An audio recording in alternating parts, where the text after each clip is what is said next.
man, my head and my neck are still hurting. Did you hear about what happened a few days ago? No, what happened? This guy. I didn't even know what happened until he was telling me. He was like rubbing his head and acting all weird, and I'm like, just staring at him. So we went to a house. And we're walking away. And luckily I have a hat on and I got my sunglasses on. And there's this tree in the front yard. So I'm like, deciding I'm going to just duck underneath. There's a big, huge, like that size big branch off the tree. And I'm like, I'm just going to duck underneath it and walk underneath it. Well, I'm misjudged. I don't know what happened. And I'm walking at a fast pace, and I hit it square with my head, and I heard my neck pop, and it like pop, pop, pop. And it knocked me down on the ground. It made me woozy a little bit. Sam got knocked out. By a stationary object. That's awesome. That's a mean tree, dude. It was a mean tree. So I'm going to Derek and like, did you not just see what happened to me? I didn't even see it. I had just got in my truck. We just loaded this stuff up. Oh, man. So I was like getting in, put my seatbelt on, all that stuff. I guess as I was doing that, this dude gets knocked out by a tree branch, bro. And I'm like looking for some like sympathy or something. I'm like, did you not just see what happened? He's like, no. I was like, it was right there. It's pretty dumb.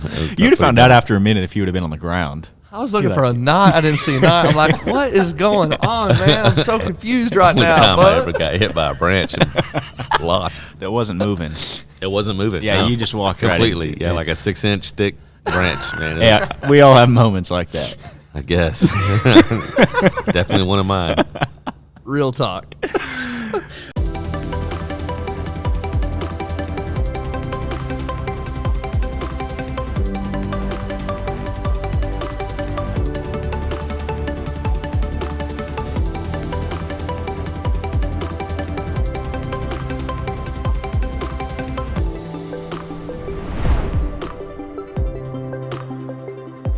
Welcome to the episode. I'm Derek. I'm Shaye. I'm Sam.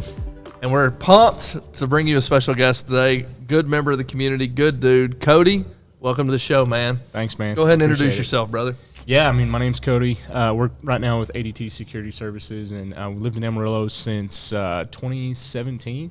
So it's been good, man. Glad to be here. Amarillo's a good place. Awesome to have you, man. So tell us a little bit about who Cody is, man. What's your story? Where'd you come from? All that good stuff. Man, so like I said, moved here in 2017. Before that, I lived in New Mexico and spent most of my adult life as a police officer up to that point. What? Yeah. No kidding. See there? You were See too, there? weren't you? Yeah, that's 20 what I years thought. right That's here what I at APD. Okay. I didn't All do right, 20 sweet. years, but we won't talk about how old we are. I don't want to get kicked out. All right. No, I'm just kidding. I did a little less than 4. Most of it was in New Mexico, and then I came to Texas and did about a year and a half before we got out. Okay. Loved every minute of it. Really missed the work. Transitioned over to ADT. Actually, I did that because we got offered an internship at Hillside Christian Church.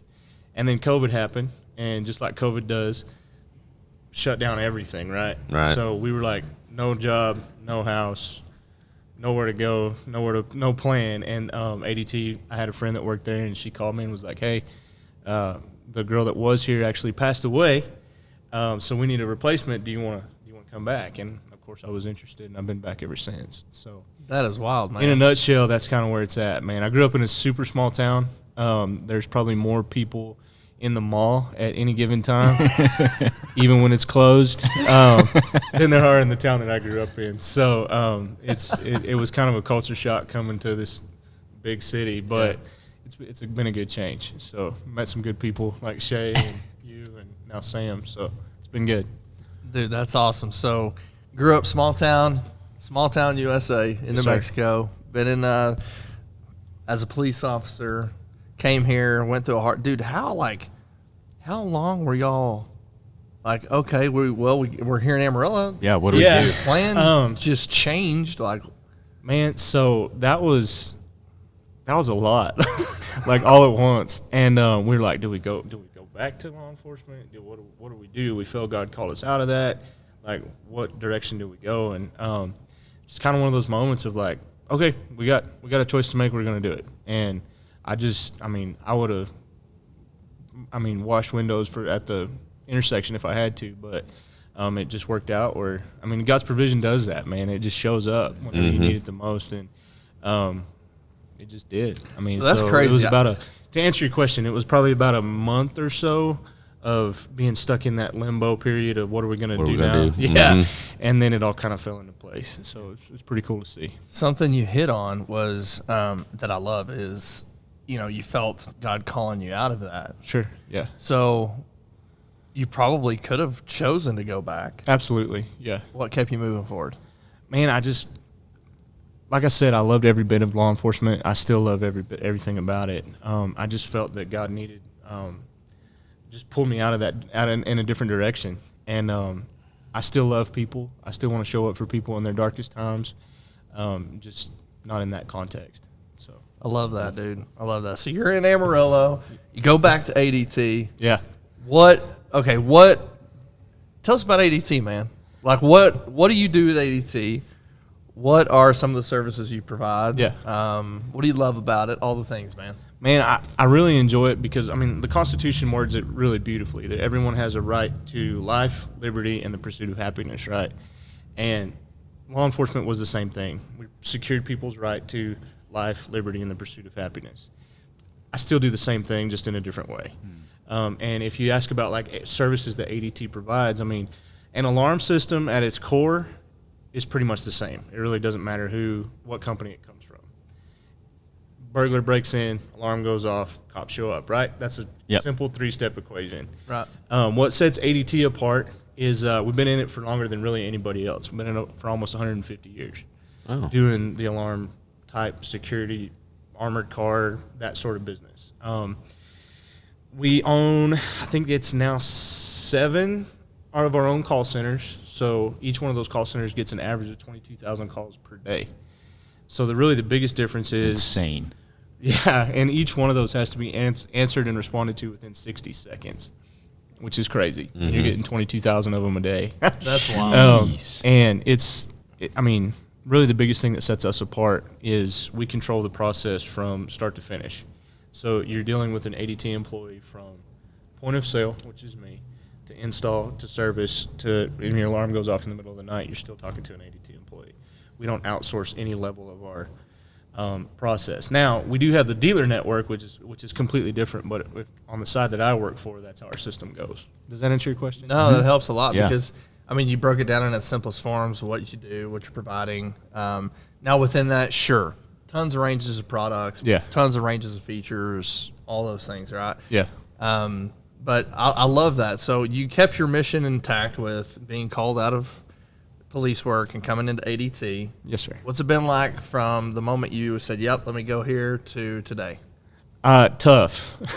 Man, I'm on one of the trainers for ADT now, and I tell them all the time, your first year is really going to be brutal, and it is. I mean, you're doing old school door knocking, which I hate every minute of that, and really have nothing.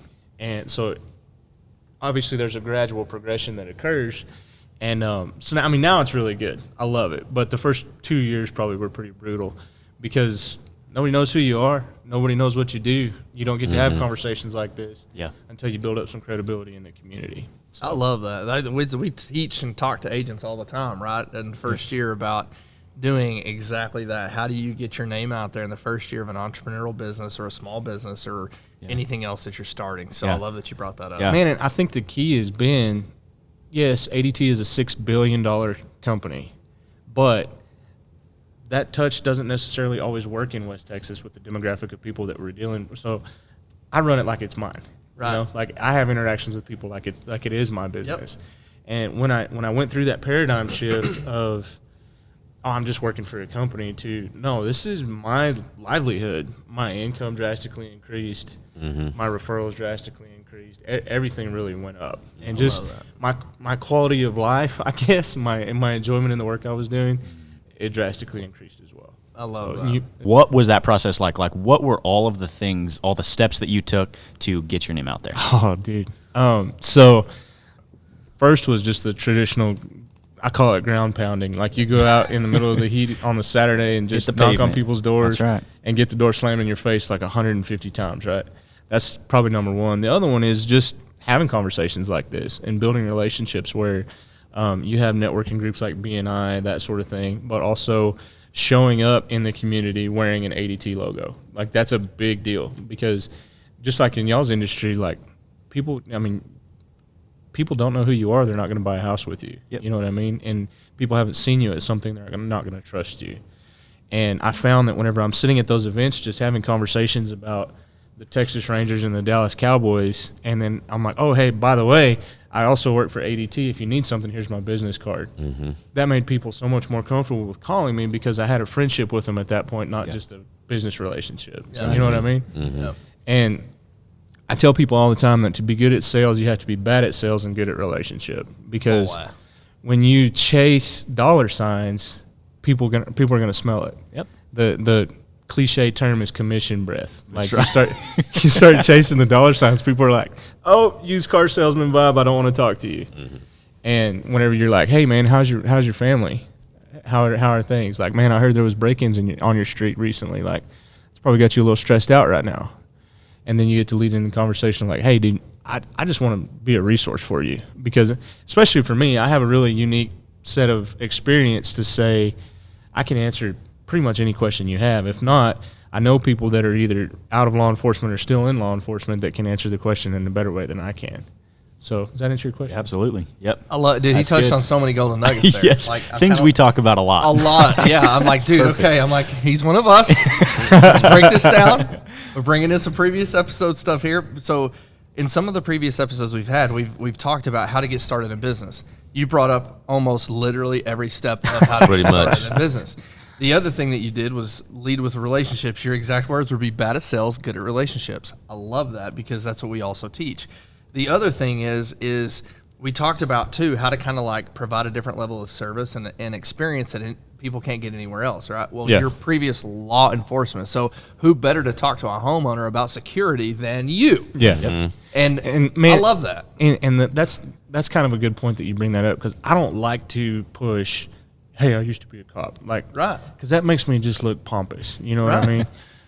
But if I get in those conversations where I have that relationship capital with somebody, and then I can say, "Hey, listen, I'm answering you this question in this way because I have this experience," and that goes from making me look like a jerk to legitimizing the information that I'm giving them. I love that. So you're leading with relationships, leaning on that person's wants and needs. Exactly. To then, once you have that relationship capital built, be able to provide them with resources and tools. Exactly. And then ask for referrals, which is what you also mentioned, right? Yeah, absolutely. Shaye literally hit on this in one of our previous episodes in that exact order. Yep.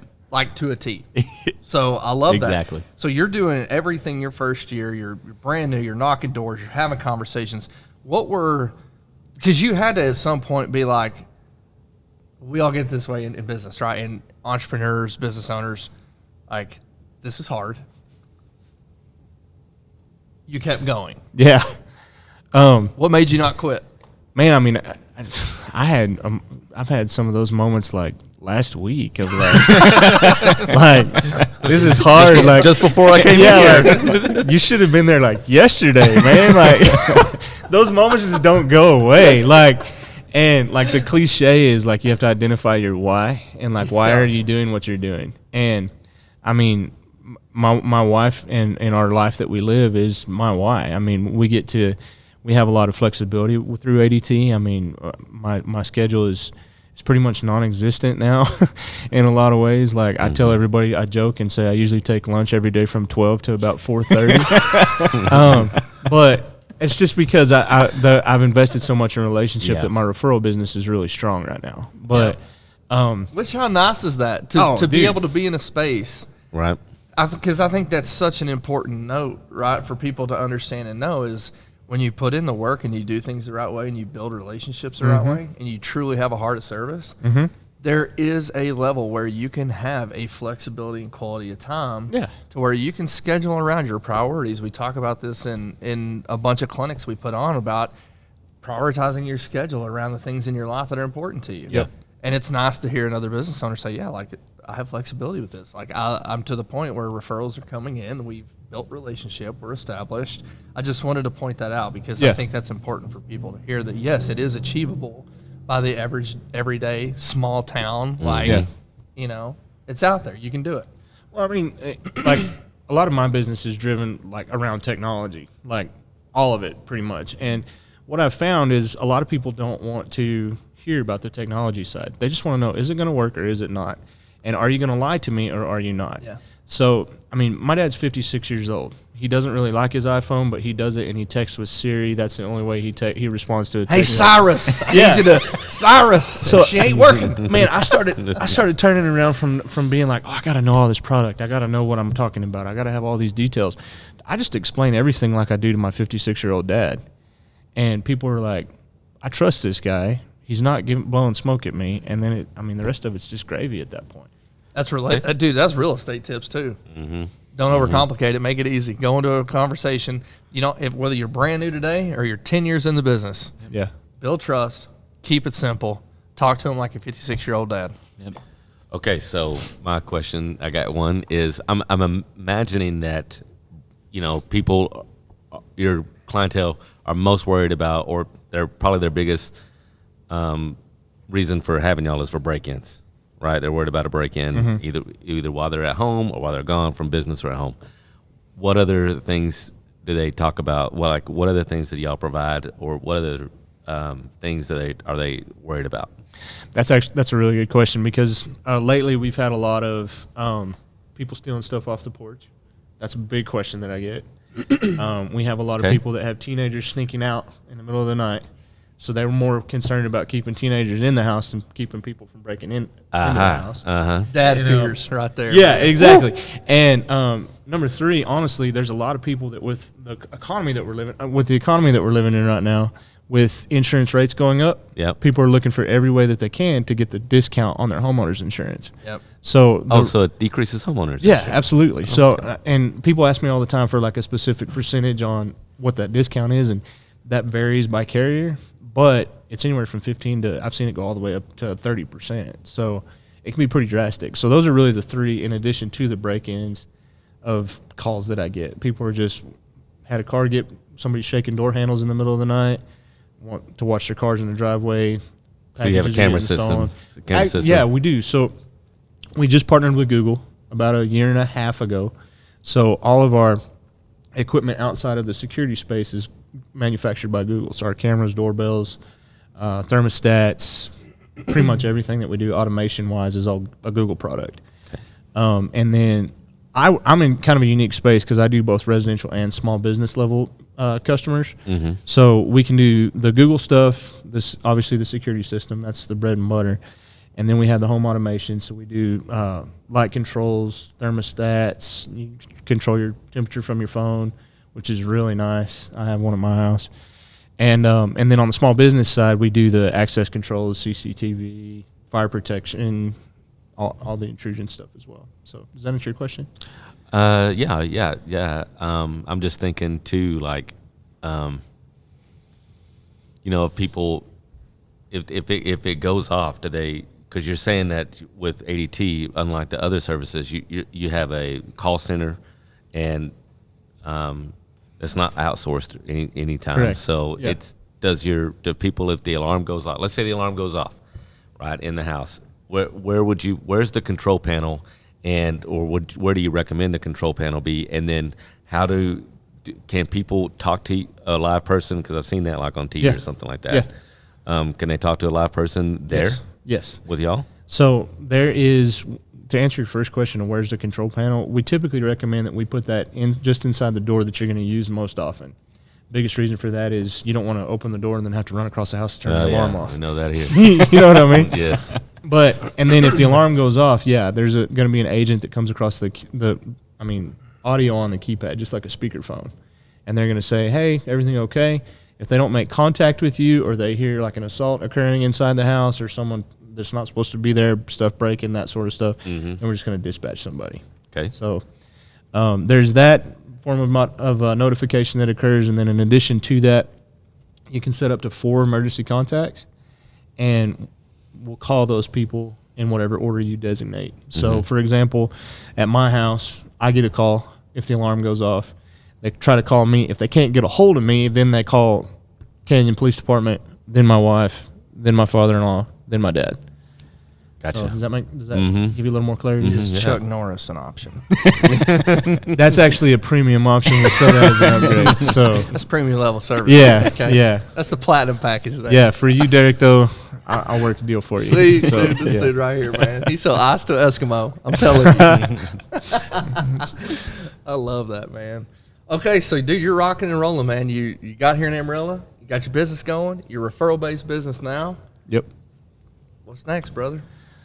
Man, like I told you, I'm kind of a little psychotic today. I'm like the Energizer Bunny on speed. Like, like one job is not enough for me. Like, I'm like, I got to do something else. Like, I got like 3 hours a day that I don't do anything with. So, my wife and I started going to the church at Bushland in February of 2023. What year are we in? Whoops. And so then we started hanging out, and the lead pastor over there was like, "Hey, dude, like I think you'd be really good to like help lead our youth ministry." And I was like, "Okay." Like, didn't come out here looking for that.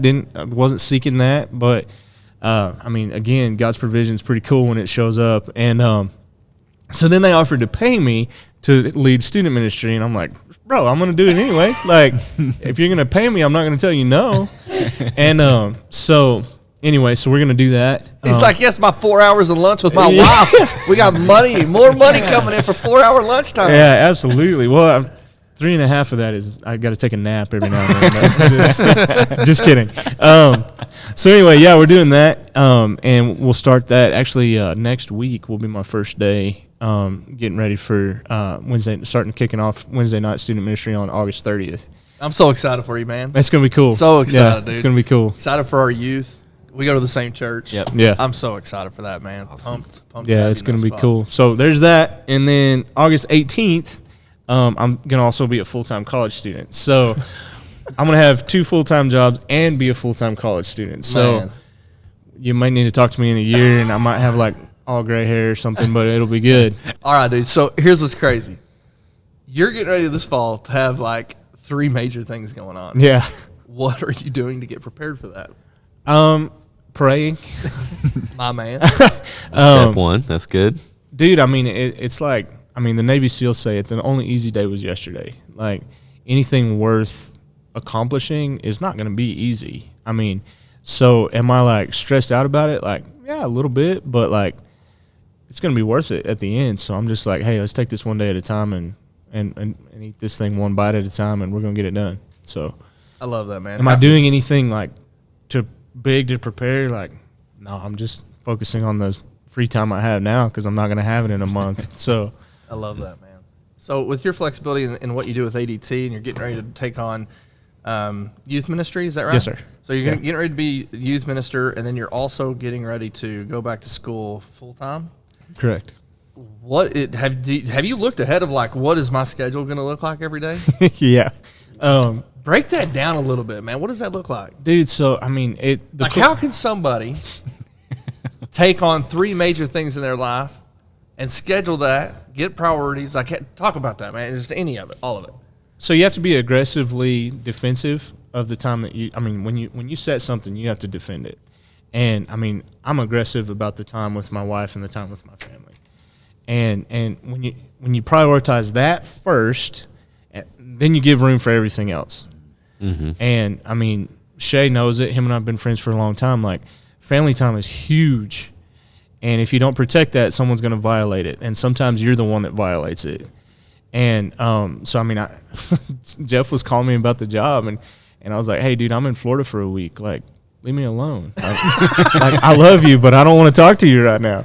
And Jeff, you're putting a little smoke in my chili. yeah, like, you need to calm down, man. Like, I get it, but like, you're a little too energetic for me right now. Like, I'm in Florida. Leave me alone. I'm here with Mickey Mouse. And but just stuff like that. And the reason why I'm that way is because like I said, I'm the first one to violate that. Yeah. And if I say, because I love people, man. Like, I'll do anything for anybody, and I'll spend time investing in anybody. And I'll say yes to whatever people need.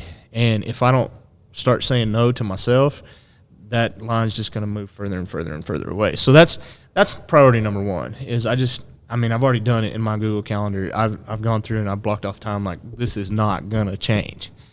And then in addition to that, I mean, it's just most of my work with ADT can be done from a laptop. And so that makes it really easy. I'm not chained to an office.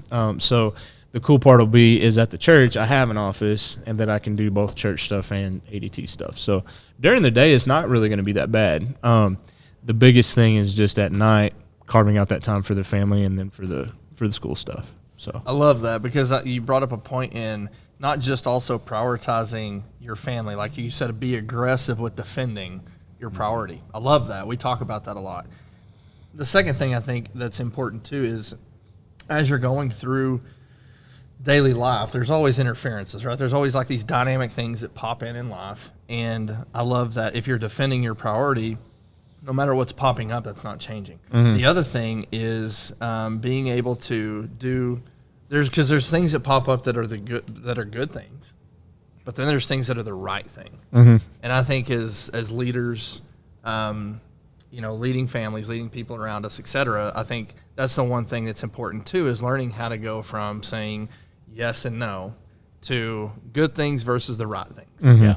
And I think you brought that point up about defending that with your family and your priority, and that's how you can know how to defend and say no to something good versus what's right. I love that. Yeah, I mean, Good point. the key to that, in my opinion, is like, for example, someone comes and says, hey, can I meet with you about X, Y, and Z? You validate the need for that person to talk to you, and then you say, but this is the time that I have. Then you give them the option. Then you're not just blowing them off. Yeah. Yep. But you're validating them as a person and validating the need that they're expressing to you. But then you say, this is what I have available. And I mean, I've done that a lot. I've never had a negative response to that. Yep. I mean, you give people the option after validating what they're saying. Yep. They can't really say you did anything wrong. I love that, man. I love that. So what are you looking forward to this fall the most of all the stuff? Man, I just, like I said earlier, I love the life that I have. Love the friends that I have. Looking forward to giving Shaye's son a little bit more sugar and sending him home. Well, I can't wait either. I ordered a drum set on Amazon for him, so that'll be coming here That'll be pretty fun. soon. You know, like There that we pop go. mower thing. Yeah. Just pop, pop, pop, pop, Yeah. pop. There You we got one go. of them Dude, we coming were over forward there too. the other night, right? And Nash was knocking stuff over, and I said, hey, man, listen, we're going to make a mess, and then Lindsay and I are going to go home. It's a great plan. And That is I the said it loud enough that I was hoping they heard, but I don't think he heard. So I kind of let the cat out of the bag. But then your wife's too nice. And she said, hey, hey, she goes and cleans it all up. I'm like, Come dude, on. That's not a what part are of you the doing? messed up the plan, whole plan. man. yeah. Not No. part of messed up the whole plan. God. No, I love the season of fall. Like, that's the biggest thing I'm looking forward to, man, is I get to spend time with people in my favorite season. But if you're asking about, like, what of the three things that we talked about earlier and I'm looking forward to, I mean, I love that I get to stay with ADT. That's awesome. I love my job. And I love, like I said, I love people. I love students, high school and middle school kids. I love it. So getting to pour into them and I want to be used by God to raise up a generation that, I mean, man, we're living in a generation of just sissies right now, man, for lack of a better word. I mean, we have people that don't want to stand up for something because they don't want to offend somebody else. Right. And like, I was listening to a guy, he's a senator from Missouri. I was listening to a podcast that he did the other day, and he said, people are scared of masculinity. People are scared of what it means to be a man. And it's because the image of what it means to be a man is so tainted by the generation that we're in right now. And just the opportunity to get to say, like, hey, you can be a man and it be okay to cry. You can be a man and it okay to be emotional, or to admit that you don't know how to do something, or to ask for help from somebody. I mean, because that's a completely lost ideology. Yeah. And getting to exemplify that for some of the younger generation, I'm excited about. And then, man, it's like I was telling Sam on our break a minute ago, like, I'm excited about the idea of the school stuff just because I love to learn, and the degree that I'm going for, I mean, I get to step up and really stand in that gap and fight for some people that can't fight for themselves. So that degree is going to give me the tool to do that.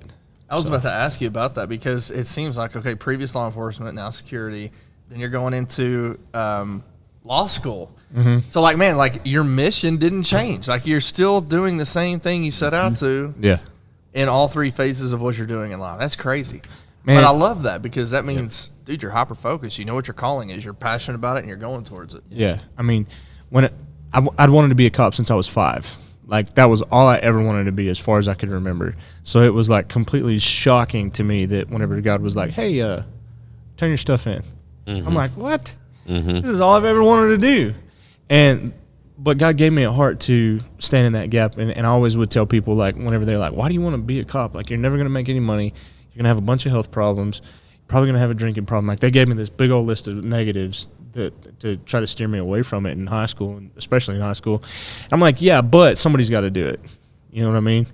Yeah, somebody's got to do it that has their head on straight. And I definitely don't claim to have my head on straight, but someone's got to do it. Yep. And yeah, I mean, God didn't take that away from me because whenever he's telling me, hey, get out of this, I'm like, hey, I'll do what you say, but keep letting me stay in stuff where I get to stand up for people. Yeah. So I love that, man. So I know you're going to simplify this in an awesome way, but like, what's your goal with law school? Like, what's the end goal? Like, what are you hoping for, man? Man, so I don't completely know. Honestly, I've thought about going back into law enforcement on the prosecution side, but I've also thought of some civil stuff too. I think the prosecution's probably more likely. I was a victim of some abuse as a child, and that I think is where that heart to protect people that can't protect themselves came from. And man, I mean, I just want to hunt those that need to get hunted, honestly. I mean, if you're like, what do I want to do with it? I'm going to find a way and a reason to put some of these guys where they need to go. And that's why I think the prosecution's probably the more likely outcome. I can see the fire behind your eyes as you're saying that. Dude, get me pumped up. I'm trying to stay politically correct on a podcast, man. I really am. So I'm like, I'm thinking about what I'm saying as I'm saying it. So that is awesome, man. I was just saying the other day about I just ran into an old friend of mine, a mentor of mine, and we were talking about the old days and kind of reconnecting in that way. And you know, I kind of gave my testimony a little bit about how I was called out of law enforcement. God called me out of law enforcement to, you know, be a mentor and be a coach and a teacher to young boys. And I remember telling him, I was like, man, I was mad. yeah, Because I was right where I wanted to be in law enforcement as a police officer. I was in good shape. I mean, I was doing what I wanted to do, and I was like, this isn't what I want to do. Yeah. I was angry about it, but it turned out, I mean, I listened to what was being told to me, and I listened, and it was the best thing I've done. Yep. Man, and I mean, and not to get too preachy, but like everything that cool that happened in the Bible was after someone submitted and said, okay, I'll go. Mm-hmm. Yep. You know what I mean? Yep. Like I think about Jeremiah where God told him, hey, pick up that ox yoke over there and put it around your neck. Yep. And he was like, okay.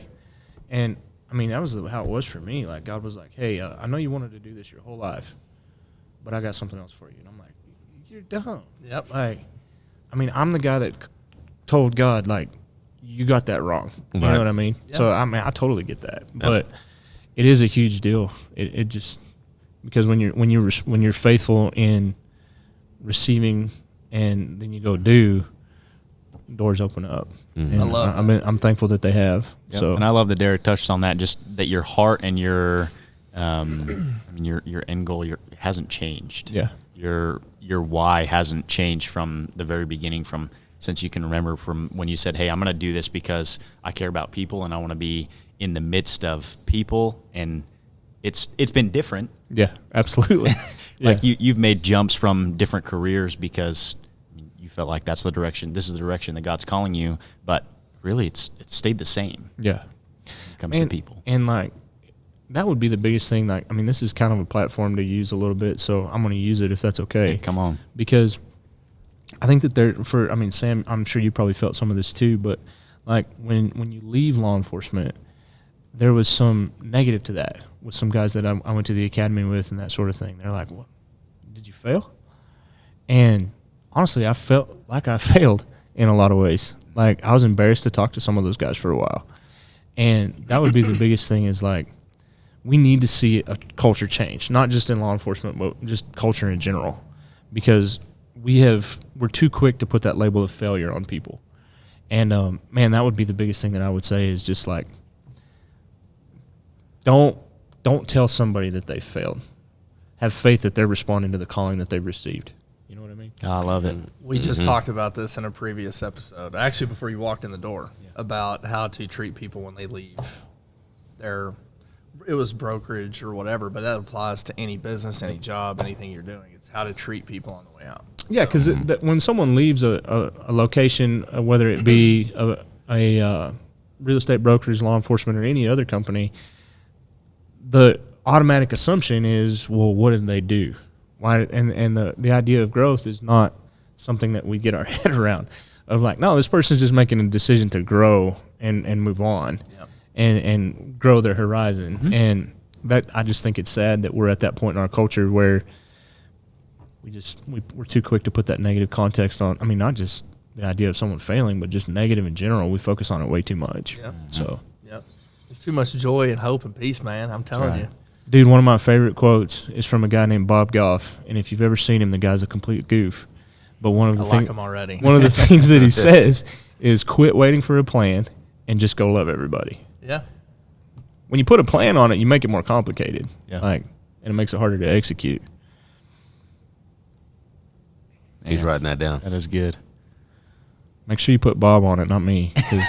That's like like correctly. way too smart for me to say. That's why I'm good at quoting other people, because then I sound smart. So. Dude, that's awesome, man.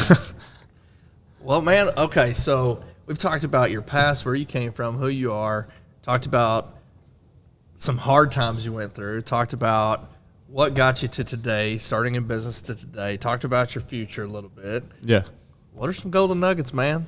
What do you want to share with people, man? Man, I think that's just the biggest thing. I mean, we live in a generation where we're so divided, and the divisiveness in this country is just scary, and it's getting worse and worse and worse and worse. And, I mean, just like in law enforcement, I felt it multiple times. I mean, you're dealing with people that are, like, flipping you off, and I don't like you, and just cussing you all this. And I'm like, dude, you've never even met me. Like, what are you talking about? And it works the same way with just us as people. Like, let's say Christians, since we all are. I mean, Christians have a bad rap right now because of we judge people for abortion, or we judge people for other choices that they make as far as who they're going to enter into a relationship with. And, like, that's not who we're called to be. We're not called to judge. We're called to love. That's right. And my wife is really good at reminding me of that all the time, because I can get pretty judgmental sometimes, and I can get pretty jaded. And she's the reminder for me of, hey, we got to be nice. We got to love people. And that's the biggest thing I could say is we're in a generation where we're literally conditioned to hate each other, and we need to stop. Yep. That's real talk. Man, Cody, we appreciate you being on the episode today, man. Thank you for insights. Thank you for your heart. Thank you. How can people find you, man? Man, I mean, it's super easy. They can call any of y'all and get my phone number. No, I'm just kidding. But for real.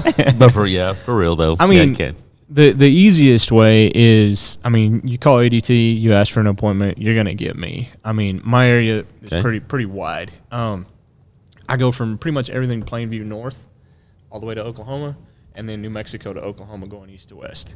I keep leaning away from this microphone. Your sound lady's going to be like throwing stuff at me in a minute. But so, I mean, my area is pretty wide. Now, I get paid more if they don't call ADT and I get the lead organically. So selfishly, somebody reach out. Yeah, connect with somebody. Most everybody would probably have my number at this point. I mean, I've given it to Callie, you guys. I mean, AMC Mortgage has my contact info. Lano Construction has my contact info. Are you on social media? Not. Our social media policy is really weird. So okay, I'm not yet, but I've asked for the ability to do that recently because I've seen the success that you guys have had, actually. So not yet, but eventually I will. Okay. Personally, yes, I am on social media, and people can absolutely hit me up there. But as far as like a business page, I don't have that yet. But okay. Waiting for permission. Okay. There you go. I love that, man. Good stuff. Want to say from all of us, man, congratulations on your endeavors. Thanks, man. Excited for what's to come in the fall with all those young people whose lives are going to be affected in a positive way. excited for you being able to defend those who can't defend themselves. Appreciate And you that. taking the next step in that. And appreciate you being on the show, man. Yeah, keep pushing on. Absolutely. Thank y'all. Thanks for keeping it real, Cody.